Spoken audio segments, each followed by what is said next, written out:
Vadakara MDMA കേസിൻ്റെ ചരിത്രങ്ങളൊക്കെ മലയാളികൾ ഒന്നടങ്കം നോക്കിക്കൊണ്ടിരിക്കുകയാണ്.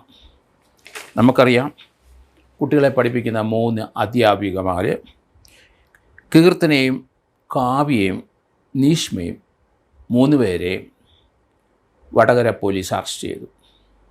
അവർ ഡ്രഗ്സ് ഉപയോഗിക്കുന്നവരാണ്. അതും പോലീസ് കണ്ടെത്തി. ഡ്രഗ്സ് വിൽപ്പന ഇവർ നടത്തുകയാണ്. അതിലെ പണം വന്നു ചേരുന്ന അക്കൗണ്ടുകളെല്ലാം പോലീസ് കണ്ടെത്തി കഴിഞ്ഞു. അത് 3 പേരും അവരുടെ അക്കൗണ്ടിൽ വന്ന പണം അത് ഇപ്പം ചെന്നെത്തുന്നത് വയനാട് സ്വദേശി ഷിൻഡോ ഷിബു എന്ന ഒരു പയ്യനിലേക്കാണ്. അയാൾക്ക് 22 വയസ്സ് പ്രായമുണ്ട്. അയാളിപ്പം മുങ്ങി വയനാട് വിട്ടു. പോലീസ് അയാളുടെ പിന്നാലെ ഉണ്ട് എന്ന് കരുതുന്നു. 22 വയസ്സേ ഉള്ളൂ. ഇതിനു മുമ്പ് അയാൾ ഡ്രഗ് കേസിനകത്ത് പെട്ടിട്ടുള്ള ആളുമാണ്. പക്ഷേ അയാൾക്കൊരു ഗോഡ് ഫാദർ ഉണ്ടാവും എന്ന് ഞാൻ കരുതുന്നു. അതിലേക്ക് പോലീസ് എത്തും എന്നും കരുതുകയാണ്. അതുപോലെ തന്നെ ഈ കേസിലെ വടകര ഇൻസ്പെക്ടർ AV ദിനേശിൻ്റെ ശ്രമഫലമായിട്ടാണ് ഇത്രയും വലിയൊരു ഡിറ്റക്ഷനിലേക്ക് പോയത്. സഫ്വാൻ എന്ന വടകരയിലെ ഒരു ഓട്ടോക്കാരനെ MDMA 2 ഗ്രാം MDMA ആയിട്ട് പിടിച്ചു. ആ കേസിൻ്റെ അന്വേഷണത്തിൽ സഫ്വാന് പണം കൊടുത്തത് ആ അധ്യാപികമാരിൽ ഒരാളായ കീർത്തനയ്ക്കായിരുന്നു. അവരുടെ അക്കൗണ്ടിലേക്കാണ് പണം പോയത്. ആ അക്കൗണ്ട് മുഴുവൻ പരിശോധിച്ച് കഴിഞ്ഞപ്പോൾ 14 ലക്ഷം രൂപയുടെ ട്രാൻസാക്ഷൻ MDMA ആയിട്ട് കണ്ടു പോലീസ്. അതിൻ്റെ പിന്നാലെ കാവ്യയുടെ അക്കൗണ്ട് നോക്കിക്കഴിഞ്ഞപ്പം അവിടെയും കഴിഞ്ഞ 6 മാസം കൊണ്ട് 9 ലക്ഷം രൂപയുടെ ട്രാൻസാക്ഷനും കണ്ടു എന്ന് മനസ്സിലായി. വീണ്ടും അവരെ 2 പേരുടെ സുഹൃത്തായ നീഷ്മ വന്നു. ഇവർ 3 പേരും ഡ്രഗ്സ് ഉപയോഗിക്കുന്നവരാണ്. അവർ പല ഡ്രഗ്സ് പാർട്ടികളും പങ്കെടുക്കുന്നവരാണ്. ബാംഗ്ലൂർ സ്ഥിരമായിട്ട് അവർ പോകും. വിദേശത്ത് പോയിട്ടുണ്ട് എന്നാണ് വരുന്നത്. 12,000 രൂപ മാത്രം ശമ്പളമുള്ള അധ്യാപികമാരാണ് 3 പേരും. വളരെ ആഡംബരമായ ജീവിതമാണ് ഇപ്പോൾ അവർ നയിക്കുന്നത്. പണം വന്നൊഴുകയാണ്. ജിജിൻ കുര്യാക്കോസ് എന്ന ഇരിട്ടി സ്വദേശിയായ ഒരു ഡെലിവറി ബോയ് ഉണ്ട്. അയാളുടെ അക്കൗണ്ടിൽ ഏകദേശം 99 ലക്ഷം രൂപയോളം വന്നിരിക്കുന്നു. ഈ ടീച്ചർമാർ അയച്ചു കൊടുത്തതാണ്. അയാൾ ആ പണം അത് അയച്ചു കൊടുക്കുന്നത് ഷിൻഡോ ഷിബു എന്ന ഒരു വയനാടുകാരൻ സ്വദേശിക്കാണ്. ഷിൻഡോ ഷിബുവിനെ അറസ്റ്റ് ചെയ്തെങ്കിൽ മാത്രമേ നമുക്ക് ഇതിൻ്റെ ഉള്ളുകളികൾ കൃത്യമായിട്ട് അറിയാവുന്നൊക്കെയുള്ളൂ. അയാൾക്ക് എവിടുന്നാണ് ഈ MDMA വരുന്നത്, അല്ലെങ്കിൽ വിലപിടിപ്പുള്ള ഡ്രഗ്സുകൾ വരുന്നത്. അയാൾ 22 വയസ്സേ ഉള്ളെങ്കിലും ഒരു ഇൻ്റർനാഷണൽ ക്രിമിനലിനെ പോലെയാണ് അയാളുടെ ചെയ്തികളെല്ലാം. അതുകൊണ്ട് അയാളെ എത്രയും പെട്ടെന്ന് കസ്റ്റഡിയിൽ എടുക്കേണ്ടിയിരിക്കുന്നു. അയാൾക്ക് ആരാണ് ഫൈനാൻസ് കൊടുക്കുന്നത്, അയാളുടെ മുകളിൽ വലിയൊരു ഡോണുണ്ടോ, ഇതിലേക്ക് പോലീസ് വരണം. അയാൾ ഇന്ത്യ വിട്ടിരിക്കാനുള്ള സാധ്യത കുറവാണ്. നമുക്കറിയാം, പല കേസിനകത്തും പല കുട്ടികളും സ്കൂളിലും കോളേജിലും പഠിക്കുന്നവരുടെ അക്കൗണ്ടിൽ പൈസ ഒന്നുമില്ലാതെ വരുമ്പം അവരുടെ അക്കൗണ്ടിൽ കൂടെ പൈസ കടത്തിവിടാനായിട്ട് ഒരു വേദി ഒരുക്കിയാൽ ആ കുട്ടികൾക്ക് മാസം 5,000 രൂപയൊക്കെ പണം കൊടുത്ത് ധാരാളം സംഭവങ്ങൾ കേരളത്തിൽ കാണുന്നുണ്ട്. അതുപോലെ ഒരു മഹാനാണോ 22 വയസ്സുള്ള ഷിൻഡോ ഷിബു എന്നയാൾ. പക്ഷേ ഷിൻഡോ ഷിബുയ്ക്ക് നേരത്തെ ഒരു ഡ്രഗ് കേസ് ഉണ്ട് എന്നുള്ള വാർത്ത വരുന്നുണ്ട്. അതുകൊണ്ട് ചില്ലറക്കാരനായിരിക്കാനുള്ള സാധ്യത കുറവാണ്.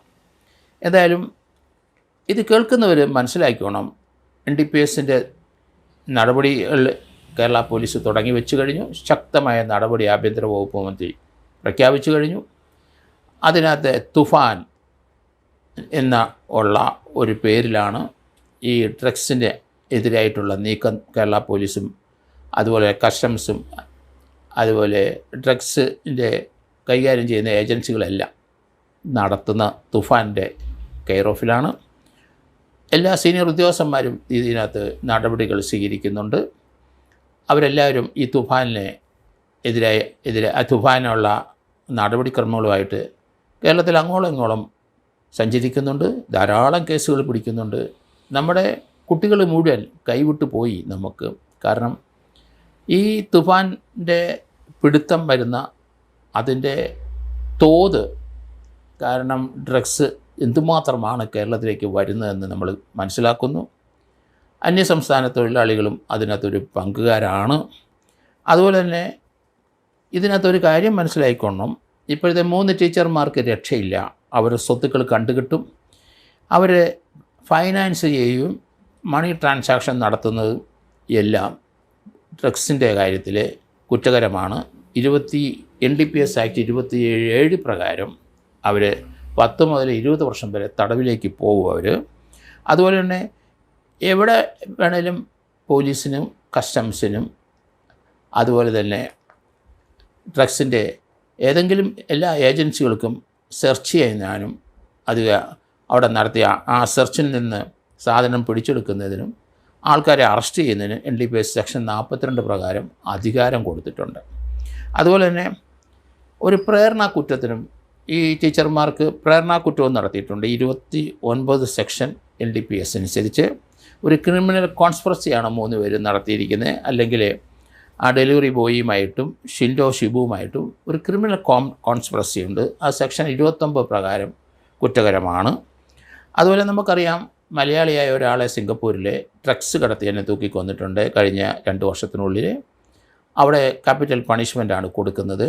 ഇന്ത്യയിലും ഈ സെക്ഷൻ 331A NDPS പ്രകാരം രണ്ടാമത്തെ ഒഫൻസിന് ആദ്യത്തെ ശിക്ഷ കിട്ടിയിട്ടുണ്ടെങ്കിൽ 10 വർഷമോ അല്ലെങ്കിൽ 20 വർഷമോ, ഒരു NDPS ആക്ട് അനുസരിച്ച് കൺവിഷൻ കിട്ടിയിട്ടുണ്ടെങ്കിൽ അടുത്ത പിടുത്തത്തോടുകൂടി അതിൽ കൺവിഷനല്ല കൊടുക്കുന്നത്, ക്യാപിറ്റൽ പണിഷ്മെൻ്റാണ്. ഇന്ത്യയിൽ ആർക്കും അത് കൊടുത്തതായിട്ട് ഞാൻ കണ്ടില്ല, പക്ഷേ അത് കൊടുക്കേണ്ടി വരും എന്നെനിക്കാണ് തോന്നുന്നത്.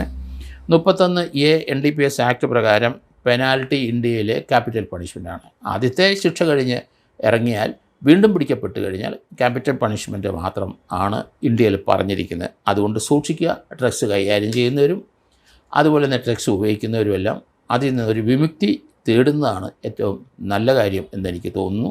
മലയാളികളെ നമ്മൾ ഇത്രയും സങ്കടകരമായ കാര്യം, അതിശയിച്ചു പോയ വാർത്തകളും ഒക്കെയാണ്, സങ്കടകരമായ വാർത്തയാണ്. അധ്യാപകരാണ് കുട്ടികൾക്ക് മാതൃക കാണിച്ചു കൊടുക്കേണ്ട 3 അധ്യാപികമാർ ആണ് നമ്മുടെ സമൂഹത്തെ മലിനമാക്കുന്നത് എന്ന് നമ്മൾക്കിപ്പം കണ്ടു കഴിഞ്ഞു.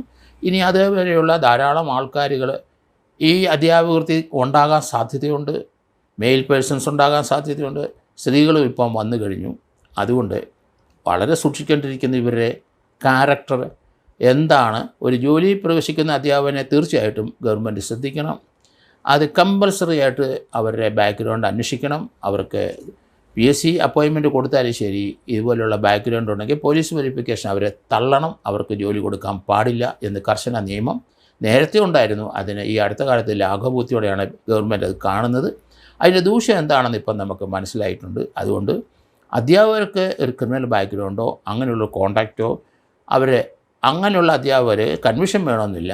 മോശമായ സാഹചര്യത്തിൽ നിന്ന് വരുന്ന അധ്യാപകരെ ഒരിക്കലും മാതൃകാപരമായി നമുക്ക് അവരെ സ്കൂളിലും കോളേജിലും ഒന്നും അവരെ പോസ്റ്റ് ചെയ്യാൻ പാടില്ല എന്നുള്ള കാര്യം പോലീസ് വെരിഫിക്കേഷൻ കമ്പൽസറി ആക്കണം എന്നാണ് എൻ്റെ അഭിപ്രായം.